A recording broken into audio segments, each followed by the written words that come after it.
ইসলামী অঙ্গনে সত্য সংবাদ প্রকাশের মাধ্যমের স্বল্পতা অনুভব করেন কিনা? শাপলা চত্বরে সংবাদ প্রচার করার কারণে সরকারি রোশনালে পড়েছিল, তাহলে অবশ্যই হেফাজত তাদের পক্ষে সর্বোচ্চ ভূমিকা পালন করবে।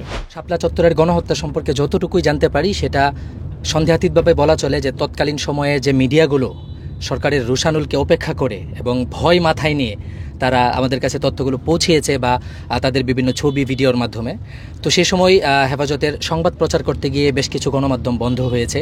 তো সেগুলোর ব্যাপারে হেফাজতের পক্ষ থেকে এই সরকারকে সেগুলো খুলে দেওয়ার বা তাদের যে সীমাবদ্ধতাগুলো ছিল বা যে লাইসেন্স বাতিলের বিষয়গুলো ছিল সেগুলো খুলে দেওয়ার ব্যাপারে হেফাজত কি এই সরকারকে কোনো দাবি জানাবে কি না?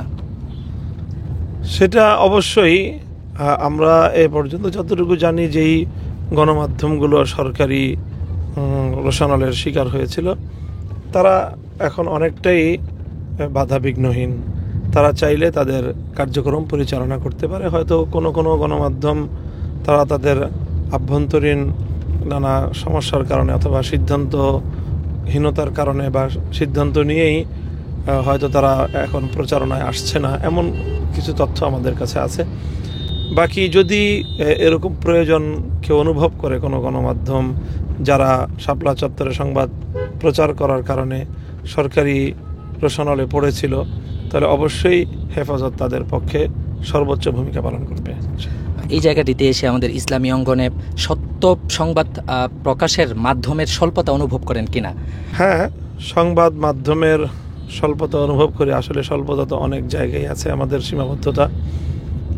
তো সেই সীমাবদ্ধতার জায়গা থেকে আমরা এই গণমাধ্যমের জায়গাটাতেও স্বল্পতা অনুভব করি। বাকি এখানে অনেক যৌক্তিক কারণও আছে।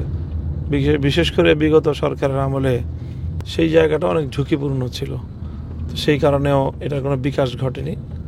এখন আমরা আশা করি যে বাধাবিঘ্নহীন পরিবেশে আমাদের জায়গা থেকে অনেকেই বিশেষ করে সত্য, সঠিক, সুন্দর সংবাদগুলো প্রচার করার জন্য অনেকেই এগিয়ে আসবে।